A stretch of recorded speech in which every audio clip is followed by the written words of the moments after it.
Les dimensions sont pratiquement celles d'un terrain de tennis et le nombre de joueurs est passé de 11 à 5 par équipe. Et pourtant, ça reste du football, du foot en salle.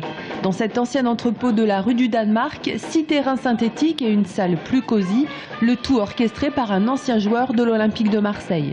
Donc la Fédération française de football s'est dit on a perdu énormément de licenciés, que sont devenus ces joueurs? Donc il y a eu une étude de fait et ça a commencé par les city-stades, donc c'est des terrains synthétiques bonne qualité en extérieur.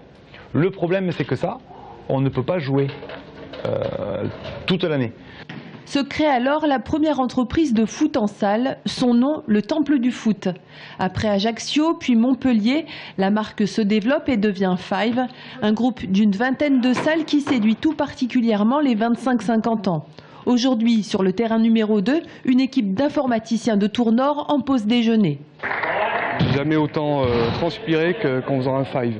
En faisant les 3 contre 3, c'est très cardio mais moins physique. Là, il y a tout. Il y a à la fois le cardio et à la fois le physique sur le terrain.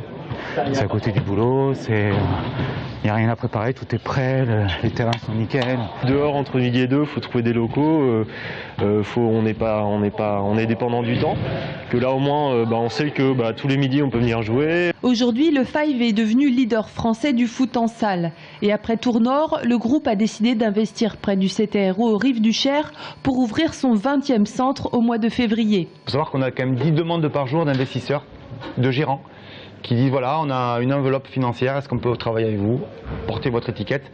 Donc, soit il y a quelqu'un qui investit de ses fonds propres, ou soit si la ville est étudiée comme Tours, c'est le Five en lui-même qui investit.